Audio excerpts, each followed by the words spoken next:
All right, ladies and gentlemen, welcome back to the Barely Made podcast. My name is Nick, joined here with my co-host Rocky D'Antonio, and we are joined by a special guest tonight, the man Mikey V.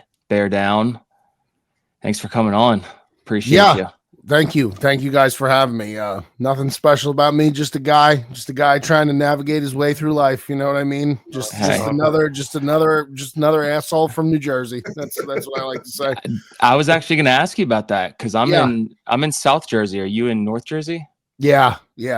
Okay. So when you say South Jersey now, so just so you know, like I'm from Essex County, Newark, like that area. Yeah. So when you say South Jersey to me, like, I just want you to know that anyone from this area considers anything below exit 130 as South Jersey. So, like, when you say South Jersey, like, what do you mean by South Jersey? Gloucester County. So I'm like right outside of Philly. Yeah. You're in like another country, basically. Yeah. So, because I'm not from Jersey, born and raised, is it true that Central Jersey doesn't exist? It doesn't exist. Yeah, it's a myth. Okay. It's a total myth. Yeah, people will tell you, like, you know why? Because they don't want to say they're from South Jersey. That's what it is. And they say pork roll a lot. So, Nick, I'm asking you as a fellow, all three of us are Italian. It looks like you're Italian. Are you Italian, Nick? Are you Italian American? I'm actually Mexican, believe it or not. Are you? Oh, yeah, Bonilla. Yeah, like Bobby Bonilla. Yeah, sure. I'm going to ask you, just as a favor, now that you're in Jersey, just call it Taylor ham. Don't call it pork roll. They want you to call it pork roll so bad down there. They'll live and die on that pork roll hill. Don't do it. Well, I have to ask you this because we had Grill Guy on for our second episode. Yeah, I know. Yeah, and I asked, he definitely said pork roll, right? He definitely said pork roll. Yeah. I guess that, like, guy's from Chicago. He's from fucking Chicago. He's not even from he's from the Midwest. Because from what I've been told, it's like Taylor ham is the brand. That's correct. But pork roll is like what it actually is. That's what they'll tell you. That's what they'll tell you. Yeah. That's what big Taylor ham wants you to believe. It's very territorial. It's like, it's like Sharks and the Jets. It's like it's basically I don't know another good analogy for it, like a territorial thing. It's just like, some people call it I guess some people call it a sandwich, some people call it a hero, some people call it a hoagie. You know what I mean? It's like that. But it's very serious in New Jersey. So how long have you been here? Going on 6 years now. Okay. Originally from where? Virginia. Okay. Yeah. Right. So I mean, is Jersey that big? No, but it's on the other side of you can go tip to tip in 3 hours. Really? Yeah, 3.5 hours. Yeah. Okay. But it's very, very territorial. And like, I don't know what it is. It's by far not the biggest state, but it's definitely the most opinionated state on anything. The Eagles, I just can't get past it. Yeah, I mean, listen, there's a couple of guys that I absolutely adore that root for Philly teams. Yeah. And then there's a couple guys that, like, I'm friends with, or I'm associated with, that are just like, they are the epitome of why everyone hates Philadelphia sports. Yeah. Like, and listen, I'm an opinionated fan of my teams, but I also I'm very, very hard on my teams too. Like, I know the Bears are fucking terrible. Like, I know that. Yeah. I'll be the first one to say it. But if they go on like a little win streak or they do something, like, I'll chirp a little bit. But yeah, the Philly fans are brutal, man. They're some of them. Again, I know a couple that are actually not bad at all. They're really good dudes. They're just super passionate. But like, what you saw after the Super Bowl, it's just like, bro, like, what, like, why? It's why? It's insane. The worst part about it is that, like, all year I was like, dude, you guys, every year you think this year is your year. Every year it's, we're going to the Super Bowl. And then this year they just dominated. And I was like, I got nothing. I can't say anything to you guys because top to bottom, real good team, man. Really good team. Backed it up. Saquon. Historic great cash out by Mikey V. Great cash out by Mikey V. Oh my gosh, that would have been something, huh? You know what? And I had said, like, if Philly had come into that game being an underdog, a significant underdog, they were, whatever, they were a pick'em underdog, basically 1 point underdog, 1.5 points. If they had come in at like a field goal or +4 and I could have got him at like plus 200 on the money line, I would have just done that. But there was no value in playing it anymore. You know what I mean? Like it was too much at that point. What was the bet?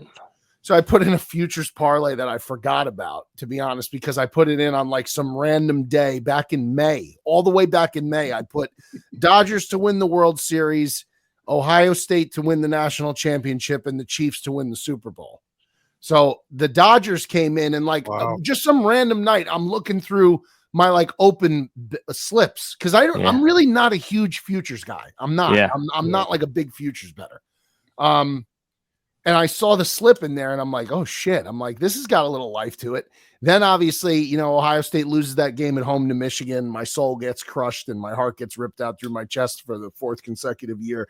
And I'm like, man, you know, like this kind of sucks now. Like I didn't know how Ohio State was going to come out in the playoff. I thought it could have went one of two ways. I knew how talented they were. That's why I put them in the future. I thought they were the best team in the country before the season started on paper.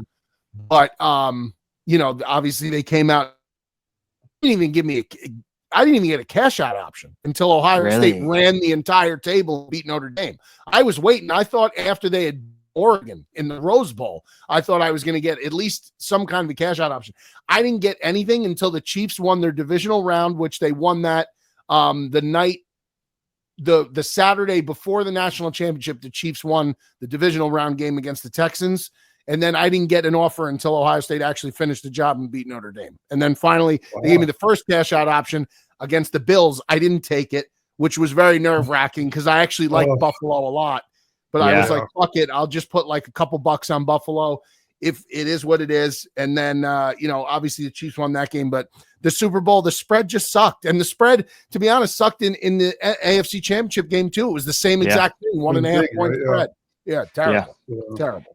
I feel like Chiefs Bills has been the same. Like I feel like I'm watching the same game every year. It's Groundhog Day. Yeah. It's my God. I feel bad for Allen because I really thought that this could have been the year, but you know, they just don't have an alpha dog on that offense outside of Allen and James Cook. I loved what James Cook did in the second half. I thought he was ripping runs left and right on Kansas City. But like they're missing, and you know, Steph Diggs was that guy. For them, but then Steph Diggs, you know, his attention span, he's got like ADHD, of whatever. His attention span runs out, and then he's going to start, you know, causing a little bit of a rift. They need to get Allen like a legitimate one wide out, like a true wide receiver one. Offensive line's good enough. Defensively, you know, they're right there. I think defensively they're not far off. So they'll be in the mix again next year, man. But like, Buffalo, the Bills fans, man, I feel for the Bills. You gotta love them. They're great.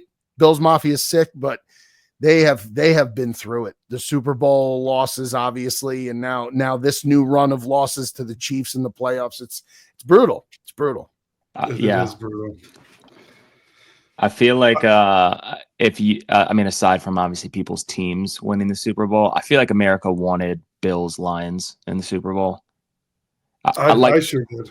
Outside of like, obviously everyone would love to see their team go, but I just feel like Bills Lions would have been probably the most entertaining. I like Dan Campbell a lot. I think what he's done over there is really impressive. But you know, he's a guy who these teams that end up there at the end and that actually win the whole thing, it's always the same thing. Yes, you got to have a great quarterback in the NFL. Now you have to have a great quarterback. There's no question. But like the Eagles, they're built from the front to the back. The front was prioritized first, the trenches, D-line, O-line. You won't find a better D-line and O-line in football. Maybe, you know, like but they're in the conversation for top 3 on both sides, D and O-line. Lions, the same thing. That offensive line is arguably the only offensive line better than Philly's or right beneath it. But the defense, man, just too many injuries. All those guys on IR.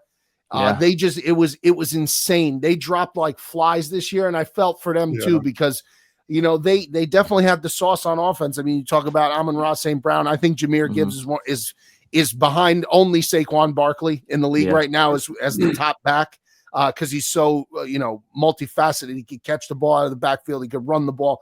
Him and David Montgomery together. St. Brown, like I said, and then you got Laporte at tight end. You know, They're so dynamic on offense. Jamison Williams, they got so many weapons on that offense. It's just that defense. Next man up only works for so long. It only works for so long. When you lose 12 guys, 13 guys to IR on one side of the ball, eventually the other team's just going to have better guys than you. And there's only so much depth that you could carry in the league with the salary cap. And in terms of what America wanted, I think everyone wanted the Bills. It felt like, to me, everyone wanted Buffalo to make the Super Bowl this year. Buffalo or Baltimore, to be honest, because I think a lot of people got behind Lamar as well. And that's another thing, like, that kind of is like, man, like, just waiting for that year where it's going to be Lamar or Josh Allen. And it hasn't happened yet. It's just Patrick. They just fucking do it every year. And then on the flip side, I think Detroit was, certainly the Super Bowl matchup was like a weird thing for people because, nobody wanted to see the Chiefs win another one unless you're a Chiefs fan, and everyone hates Philly fans for the most part. So it's like, a lot of people didn't want to see that. I didn't really have a rooting interest. Once I cashed out, I didn't really care. I thought it was cool though. I thought it was cool that Philly did end up winning. I thought it was cool for Jalen Hurts. You talk about a guy got benched in the national championship game for Tua Tagovailoa against Georgia. I remember that like it was yesterday watching that game, and I was like, holy shit, he's fucking benching him. So, he went through a lot and then transferring to Oklahoma. And, I think still people, even up until the Super Bowl, were kind of like, well, Jalen Hurts, is he really going to be? And he was perfect. Yeah. He threw that one interception, was basically like a punt anyway, the one kick he threw. So, he was perfect. He was perfect. I hate the Eagles, but I hate the thought of a Chiefs three-peat even more. So I was wearing an Eagles jersey on Super Bowl Sunday, and I don't want to say that was the difference, but it's like, what I'm saying? Find common ground. So who is your team being from Virginia? Are you like a Falcon guy? Or are you like you're not going to like this answer, Mikey. Okay. You're a Green Bay fan? No, so I'm a Cowboys fan, even worse. But you grew up in how old are you? So I'm 32. So I was 3 the last time that we won a Super Bowl. My family is all from Texas. My grandfather was in the military. So that's why they got stationed in Virginia. That's acceptable though. I want to ask you this because I have a friend of mine, a good friend who's a Bears fan. And I always love hearing this debate between people. Sure. What fan base do you think has had it worse over the past 3 decades between the Bears and the Jets? Oh man. Because I feel there's strong arguments to be made for both. Jets got to 2 AFC title games. The Bears actually went to a Super Bowl. So at least the Bears won the conference in 2006. Made another run at the conference championship game in 2010, but lost to the Packers, which was terrible. And then haven't done anything since 2010. They had the one outlier year in 2018, the double doink year. The Jets, you're talking about 2 inept franchises, really. Two franchises that can't get it right, especially at the quarterback position. It's been their MO. Same thing with the Browns. It's like the same exact kind of patterns of failure. I think the Browns are the worst of the 3. Yeah. If you're going to say Jets, Browns, Bears, Browns fans have it worse. Jets or Bears fans? I think the Bears, and I'm going to say the Bears only because the Bears, it's not like the Bears haven't had talent. The Bears send somebody to the Hall of Fame almost every year. They have the most Hall of Famers in the NFL. They always have great talent. It's just that they just never could put everything all together ever. Mm-hmm. Yeah. There's some Jets teams that are just stinky. There's nobody on that roster. Now, I think that even though he's not there anymore, I thought Joe Douglas did a pretty good job, bringing in Garrett Wilson, bringing in Sauce Gardner, bringing in Breece Hall. They have a really nice core of guys there. Again, the Aaron Rodgers thing, I just think the Aaron Rodgers experiment for the Jets, it's a shame because I really think that first year he was there, if he doesn't blow his Achilles out in the first year, I really think that first year was the chance for them. The second year felt more like it was let's cross our fingers because we're here and let's see what happens. that first year, that was so devastating. I felt like that was the opportunity for them, was that first year with Rodgers, and it kind of blew it up. But I would say the Bears only because I do think that they've had the talent. They're never able to put everything together. I also just feel like the heartbreak that it feels like the Bears constantly go through. Like there's this guy on TikTok that I watch, and all of his videos are like just reacting to Bears games. Yeah. And it's one of the most entertaining things to watch because he's so passionate. And like, for instance, like you have the Washington game this year. You have like I was thinking before, today, I was like, a lot of people, certain sports moments, you always remember where you were when you watched it happen. Yeah. And I feel like one of the most like devastating things that I ever watched live and like just empathized with Bears fans with was the double doink. Oh, God. Because it was when I was dating my wife and she's a huge Eagles fan. And I remember watching that and just being like, I can't imagine what this fan base is like feeling right now. It just feels like, whenever the coin falls, it never lands the Bears' way. I mean, they had like 4 or 5 games this year that they just like you had the no timeout, or it didn't you call had timeout. You had the no timeout in Detroit. Oh my as the clock expired. You had the blocked field goal at home against Green Bay when they should have beat the Packers at home. They were winning that game the whole game. You had the Hail Mary game, obviously. That was another game. You had the game at home against Minnesota that went to overtime. That was another game that they fucking blew, that they should have won that game. I mean, Matt Eberflus is one of the worst head coaches I've ever seen, ever. Yeah. Like, he made Matt Nagy look like a good head coach. That's how bad this guy is. And when Matt Nagy was there, it was like, dude, get this guy the hell out of town. I know. And like, you would welcome him back with open arms if it meant getting rid of Eberflus. That's how bad. Like, Eberflus couldn't manage the locker room. He couldn't manage the play clock. He couldn't manage play call. Like, he was good like organizing the defense. I'll give him that. Like, the defense was decent under him. And I know that was his baby because he was the D coordinator when he came over from Indianapolis. But I mean, he was epically bad. Now, they get Ben Johnson, that everybody's darling, the number one guy. I like it. They fucked that up. Yeah, we'll see. I mean, listen, I'm like Big Cat. I talk to Big Cat about it all the time, and he says it all the time. He's like, I'm at like 60% optimism. I will not allow myself to fall back into the trap. And that's really what it is. Like, you can't fall back into the trap of thinking like everything was going to be great. Cause like I've fell down that trap so many times. You have to be stupid to let it happen again. So, that's the definition of insanity, expecting different results. But again, 60% optimism. That's about where are you still a Caleb fan? Like, are you still a believer? I do. I like Caleb. I like Caleb a lot. He took a lot of heat this year. His deep ball accuracy was concerning to me this year. Something he's going to have to work on this entire offseason. I would imagine that's like an automatic, like not even a conversation, no brainer. That's what he's going to be focusing on a lot. But what I liked from Caleb this year was in the fourth quarter in a lot of games, he like led them and put them into a position where they could have won games. If not for this fucking head coach. Like, he put him in position to beat the Packers in the fourth quarter. He put him in position where they could have had a chance against the Lions in Detroit in that game. He put him in position against the Vikings at home. He put him in position to beat Washington in Washington. He outplayed. Jaden Daniels did fucking nothing that game. They didn't even score a field goal, I don't think, Washington. They kicked all field goals. And then, Caleb was bad the whole game up until the fourth quarter. So I saw him in the fourth quarter just over and over and over again this season do something that Justin Fields never did. Justin Fields, as much as I love Justin Fields, I'm an Ohio State guy. When they drafted him, I went fucking crazy because, I love the kid. Yeah. But Justin Fields was bad in the fourth quarter. Man. Like, he was a bad fourth. Like, he never, ever put drives together like that in the fourth quarter. So, to me, like what Caleb did in Green Bay the last game of the year, putting that drive together to win that game, like he showed me that clutch gene, which is what I'm excited about. Obviously, athleticism and ability is off the charts, what he can do with the football. Yeah.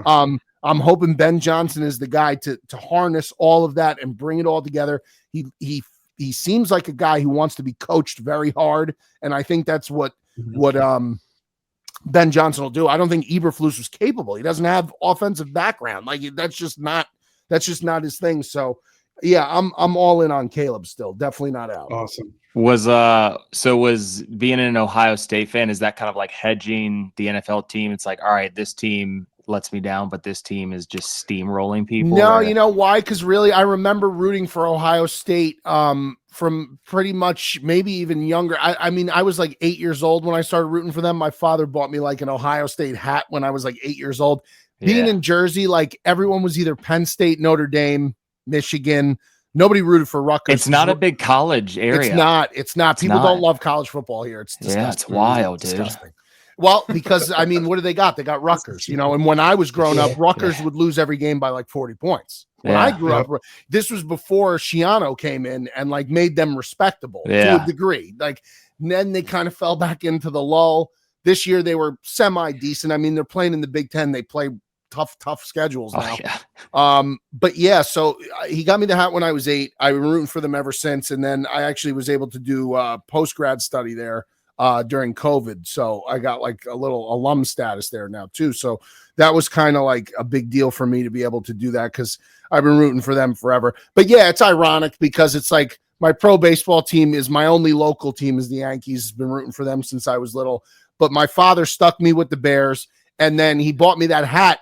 He really didn't. He loved college football, but he kind of just watched whatever was on. He didn't have like a particular alliance to anybody. So it was like once he bought me that hat, that was the team I picked. And they weren't great either when I was little. I mean, they had good teams in like the late 90s, 95 Eddie George teams. But like they were losing to Michigan all the time in the 90s because fucking John Cooper was notorious. He would win 10 games, but he like clockwork would lose to Michigan every year. So they weren't great up until Jim Tressel got there. And by the time Tressel was there, I was 14 and he turned it around there. But yeah, it was never intentional to be like, I need to root for a really good team in college. It just kind of worked out that way. But thank God, at least somebody gives me like now I've seen Ohio State win 3 national titles in my life. That's awesome. It's awesome. It's great. It's awesome. Yeah, it is. It's awesome. You saw the last one in person, right? You went, right? I did. I did. And it was it was something special, man. Like my mother's fucking crazy, bro. I love her to death. She's great. I had like a picture and she found it on my Instagram and got it blown up. Dude, I saw this the other day. This is incredible. Yeah. How cool is that? So she's nuts. She loves getting me these like big portraits. I'm like, where do you think I live? I'm like, I don't even have wall space for this fucking People are like, this guy is so full of himself. Yeah, well, that's why I posted it and I said, don't think if you see this on a post that I'm some kind of egomaniac. I said my mother got me this as a birthday present. I was like, so just back off if you see it. But yeah, that experience was that was one of one. I've never seen in person any of my teams win a championship before. I never really had the means to be able to put myself in a position where I could go to a game like that. I mean, it was expensive. It was, but it was worth every single penny. I would, if you could guarantee me that outcome, I probably would have paid 4 times as much if you could guarantee me the outcome. Sure. I went to a World Series game this year. That was not, World Series, yes, the tickets are expensive, but it's not like the Super Bowl or the national championship expensive because there's more than one game. So I was at game 5, the game actually that the Dodgers sealed the deal in Yankee Stadium. But yeah, the national championship game was that was a one of one experience. If anybody is a lifelong fan of a team and you have the opportunity to do it, I would say do it because like really like you don't know, they hadn't won one in 10 years, and before that they hadn't won one in 13 years, 2002, 15 and 25. So, you don't know when you're going to get back again. You don't know if you'll ever get back again. So if you got the chance and you have the means, I would highly suggest it because it is an awesome, awesome experience. Wait, the game that you were at Yankee Stadium, was this the game, the 5th inning game? Yes, Judge dropping the fly ball. Yeah, I've never seen anything like that. And so here's the thing: I grew up a Yankees fan, and I mean, like I always wanted to have like a local hometown team, and you just don't have that in Virginia. Yeah. And so then when like I move up here, and it's like, all right, cool, like I'll root for the Phillies, root for the Sixers, whatever. But it's like I still love the Yankees. Like it's like the team I grew up like wearing Jeter jerseys, watching them against the Red Sox, stuff like that. I've never seen anything like that in a World Series in my life. Yeah.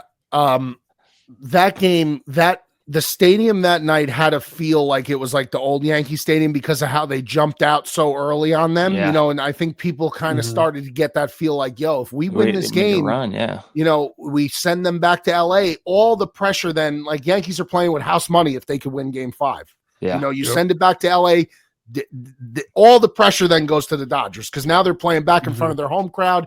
And if they lose the next one, then you got to go to game 7 and then all bets are off. Oh, yeah. And the way the Yankees jumped on them with the home runs, and I think Stanton hit a home run, the place was fucking – it was the Bronx Zoo. It was Bronx Zoo 2.0. It was nuts. And then, man, oh, man, did the air just get the Garrett Cole not covering first base, which even to the – I understand the baseball purists blaming him, but – I'm not going to blame a guy who pitched the type of game he pitched up until that point when Judge drops a routine ball like that. And then we had the error with Volpe and, it was tough to watch, man. Cause those guys, I mean, they laid it all out on the line this year. The game 1 loss in LA was devastating when Boone went to, Nestor Cortez and gave up to fucking Freddie Freeman first pitch. I mean, Jesus. it was brutal, man. But that's baseball. The Dodgers are fucking ungodly loaded. They're the new Yankees. They're the modern day Yankees, spending all the money and just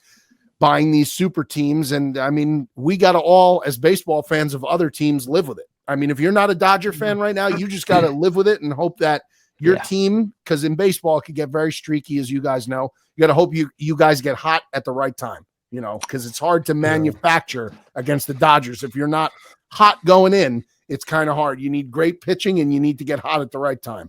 The series, the Phillies versus the Mets, going into it, I just had a bad feeling about it up front because I'm like, the Mets have been like one of the hottest teams in baseball post All-Star break. Yep. And I always say this, Philly teams, they have to be an underdog. They have to play with a chip on their shoulder because anytime they're playing as a favorite, they go in flat-footed. The one year where they were like the wild card and they made it to the World Series, like that was how they have to operate every year.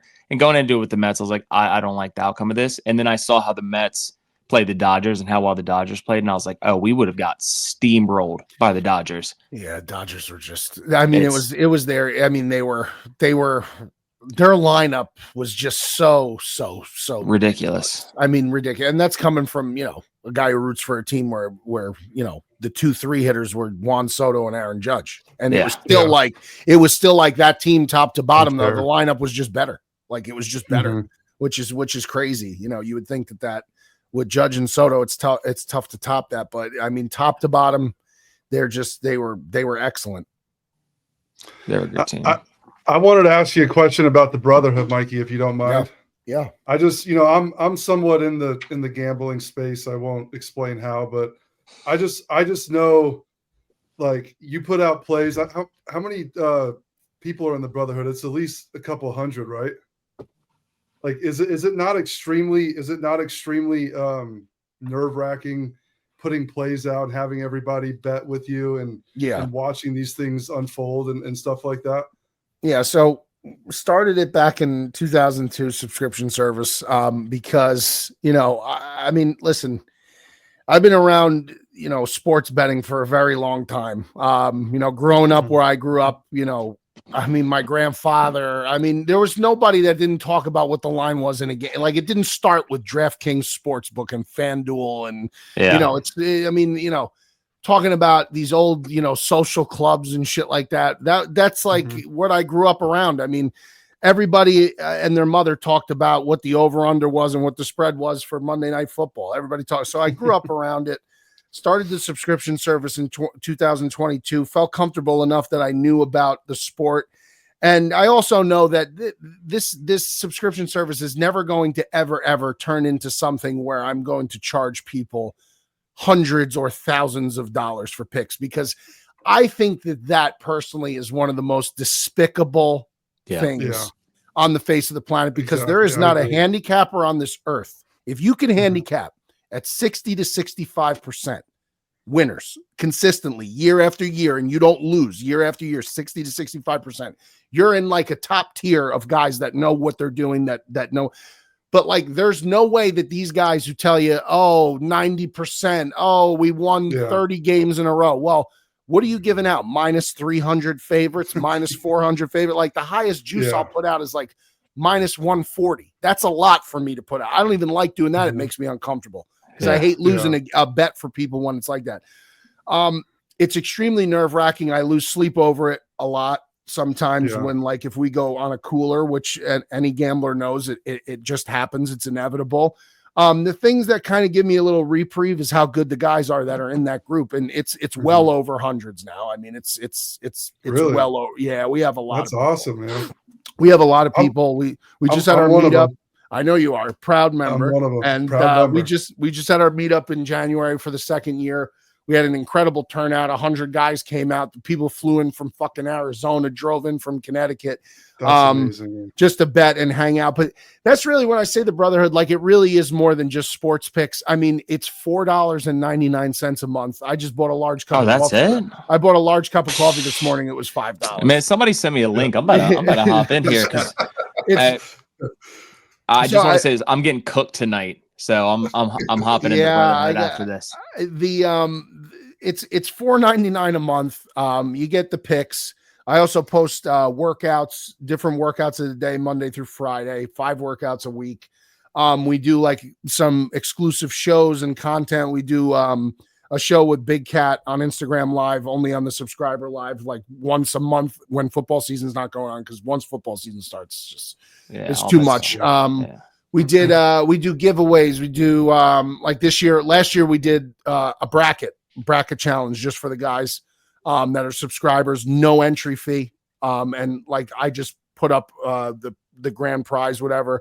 So this year we're going to do first place takes home $500, free roll tournament. You just put an entry in, doesn't cost you anything. That's awesome. So it's just it's a tightly knit group of guys. Like the group chat for this thing, it fills up like this. It's capped at 250 people. Instagram caps it.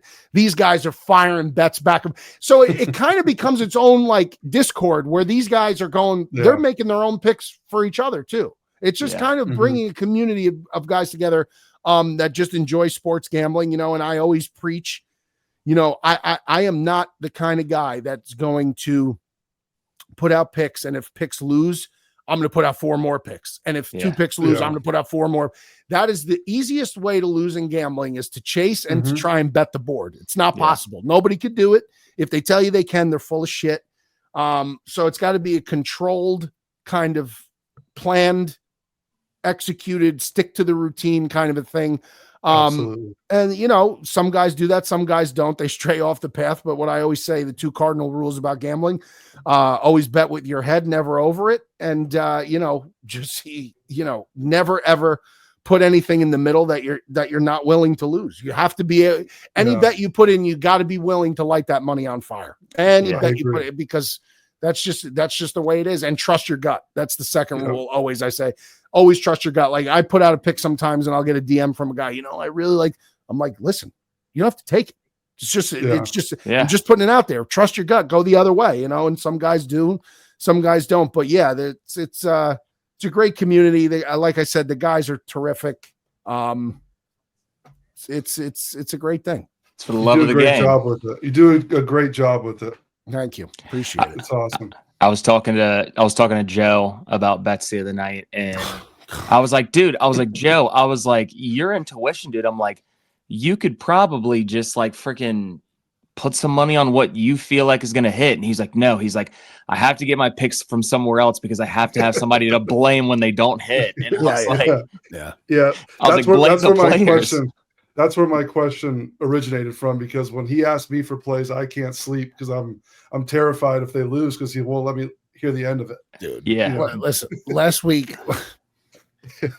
I put out 1 college basketball play a night, Monday through Friday. Put out 1 Monday, Tuesday, Wednesday, Thursday, Friday. We hit Monday, we hit Tuesday, we hit Wednesday, we hit Thursday. I didn't hear from Joe all week.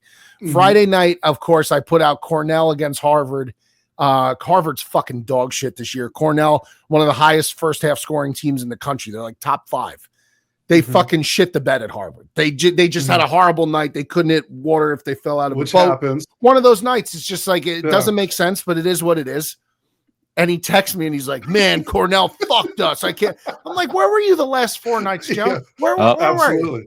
Yeah. I just got a text from him. Yeah. Hot off the press. Kansas State +3. There you go. See? There we go. He's always got the hottest tips. But he's a board better too, though. Mike. Yeah. Well, and that's where you could get hurt chasing. If you start chasing and you want to bet the board, I know it's fun to have stake on every game, but if you're going to do that, just really try and control the kind of units that you're betting. But I would highly advise against it if you're trying to win. If you're not and you don't care, that's fine. But the worst thing is like I'm coming off like 3 days where I swear like the last 3 or 4 days I've hit a parlay every single day, and so today I'm like, dude, I'm seeing the board so clear. Like I'm just like we're on a roll right now, and then I think the first parlay I put in tonight like went 1 for 4 or something like that, and I'm like, I don't know, I don't know anything. Parlays are so tough too, and the guys that follow my picks, they always like if I put out like on NFL Sunday. So NFL Sunday I put out 5 picks every Sunday, and College Saturday I put out minimum of 3 picks, and like inevitably like these guys they'll straight bet everything, but they always parlay everything too. Always guys want to. Parlay is the bookie's best friend. It's the bookie's best friend. Is it fun? Of course it's fun. I do. I'm not going to say I don't do them. You see those cash outs. Those high risk, low reward. But the problem is they're so few and far between. Those same game parlays are interesting that you could do on the big books because, when you can alt line, let's say somebody's receiving yards where it's actually, a real heavy favorite. And then you do that with 3 or 4 other plays. And now you're at like plus 210, let's say, or plus 220. The plays are actually strong. They may be very strong plays. That kind of to me makes more sense than when you're just trying to go straight up against the spread. You know how hard it is to pick 4 winners straight up against the spread, let alone 1, 4. Yeah. It's extremely, extremely difficult. So I always advise straight plays. I do put out parlays, but I always will indicate if it's a parlay. Yeah. What's your thought on an open parlay? Meaning you like open parlays? Meaning what? Like round robin? Open parlays. You could start it out with like 5 slots open. Okay. You could put 1 game in at a time. Really? Yeah. At the same odds of a regular parlay or no? Really? Same odds. Interesting. Yeah. That's definitely cool. So I guess, but if you like, as soon as you lose, it's done. As soon as you lose, it's done. But you could start on Monday. You don't have to do it all at once. Yeah, I got it. Exactly. Yep. You That's pretty cool. Pretty cool. Yeah, that's pretty cool. I never messed with that, but it sounds good. I want to ask you. This is because I was having a conversation with my buddy recently, and he's a big Alabama fan. Yeah, and we were talking about Bama and Auburn, and he was like, the basketball game. We were talking football. Okay. Because I'm a Texas fan, which by the way, after the Rose Bowl, I was like, Ohio State's winning the national championship. And I had a couple buddies that are like, no. I'm like, no. I was like, they're gonna steamroll Texas. Like I knew after that match, I was like, because I know, especially Quinn Ewers and how he plays, I'm like, this team is not built, and Quinn Ewers is not that guy. He's not even as good as Colt McCoy, and Colt McCoy was a certified backup in the league. This guy is going to be freaking UFL in 2 seasons. I just knew that Ohio State, I'm like, I think I actually put like $50 on Ohio State to cover. What was it, like -5.5 or something like that? I was like, I think it was 6.5.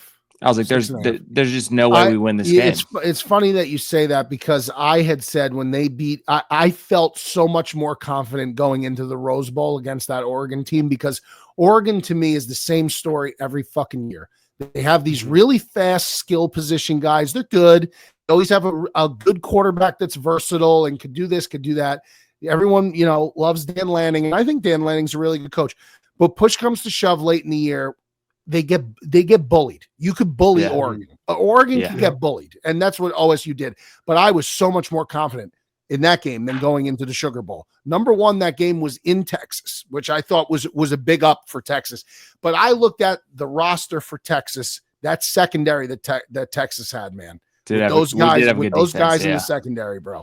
And I looked at their lineup top to bottom. The Simmons, the edge rusher, true freshman.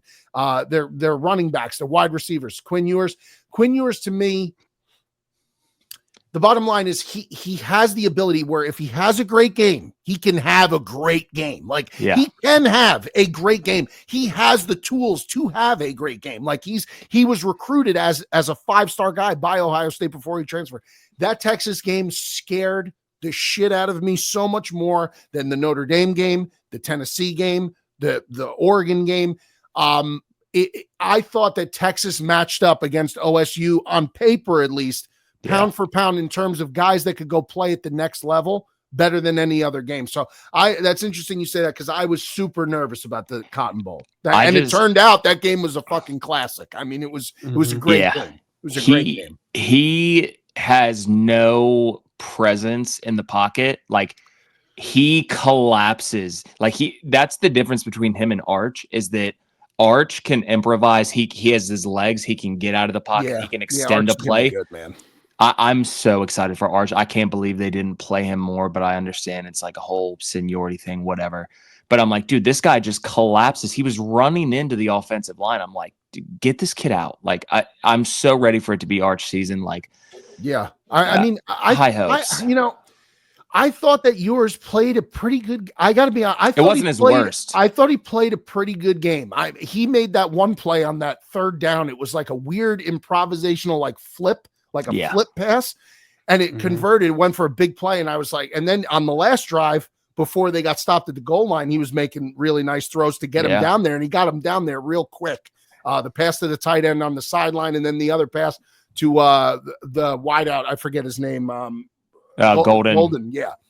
Yep. And I thought he played well. The goal line sequence was one of those things where it was almost unbelievable. Yeah. Worst play call I've ever seen. The second down pitch play. Jesus. Yeah, you don't call that. Probably Sark's worst called play of the entire season. You don't call that. And he had called such a great game. I mean, the wheel route touchdowns to Blue. And I mean, he had called up until that point a really, really solid game.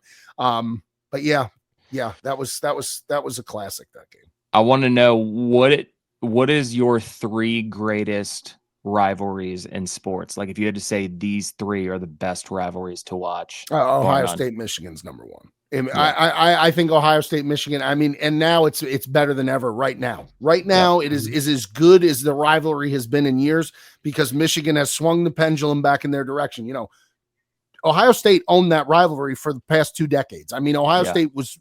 Now Michigan has swung, and I mean, not only have they swung the pendulum, but now you got the 2 last national champions were Ohio State and Michigan. I mean, that rivalry is the ultimate rivalry, in my opinion. Yes, I may be a little biased, but I think it speaks for itself. That's number 1 in all of sports. All of sports.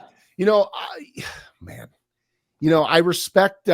respect Real Madrid and Barcelona. The fact that El Clasico is a legitimate diehard rivalry. Obviously, Red Sox Yankees to me is as good as a rivalry gets. So if you're talking strictly across all sports, I would say those 3 to me would be the best. In college football, though, if your friend, because I know he wants to, he tried to say that Bama Auburn was the best rivalry in all of sports. I said it's not even the best rivalry in college football. It's not, and I tell you what, it's not even second best, because Army Navy's second best. So I'd put OSU, Army Navy, Iron Bowl right under it. I respect the Iron Bowl. I think it's a tremendous rivalry. But also we got to see Auburn win a little bit too. Like Auburn outside of the Cam Newton years, and a couple other outliers. It's not on the same level for me as an Army Navy, and certainly not Ohio State, Michigan. But it's the third. To me, it's the third best. I would put it over the Red River rivalry between Oklahoma and Texas. It's close. It's close. I mean, I think that the fact that game gets played at the neutral site every year, and they have the World's Fair or whatever the fuck they call it. I don't know. Yeah. I would like to actually go to that game. That would be cool. But I mean, I'd put it above Florida, Georgia, world's largest outdoor cocktail party, and that's I'd put it over the Egg Bowl. That's a massive. The Apple Cup, I'd put it over that. But I'd have it third. I got to put Navy, Army, Navy, and OSU, Michigan over. I like that. I didn't even think of that. I was thinking top 3 rivalries for me. Ohio State, Michigan it's number 1. It doesn't matter like you see some teams when they're not good, when they start to lose key people, it just doesn't matter the same. Every year, Michigan, Ohio State, it doesn't matter. Like it's the most like they absolutely hate each other. They hate each other. I look forward to that game every year. I think it's Ohio State, Michigan. I feel like Yankees, Red Sox would be my 2. And honestly, I think 3 is UNC Duke. That's great rivalry. That's a great rivalry. College rivalries to me are because you have that adolescent fan base, that younger fan base that doesn't really care that they're rooting like fucking animals. Like they don't care. Like they don't care that they're not like established adults yet where like, oh, I can't be doing this. No, it's full blown balls to the wall passion. And that's what I like. I mean, that's the beauty of sport really, man. Like, I mean, Michigan, Ohio State's been going at it on Twitter. We're still going at it every single day on Twitter. I mean, it's nonsense. It's around the calendar year, all 365. And if you lose the game, you got to deal with shit for 364 more days until you get another shot. Truly. Yeah. I mean, that's one of one type thing, but Duke UNC, I mean, Duke UNC is as good as it gets too. I mean, that's a top 5 rivalry for me. It's probably right outside of the 3 I listed, 4 or 5. Bears, Packers, NFL again to me is so like lackluster now a little bit. But Lakers, Celtics. I mean, there's so many good rivalries. Lakers, Celtics, a good one.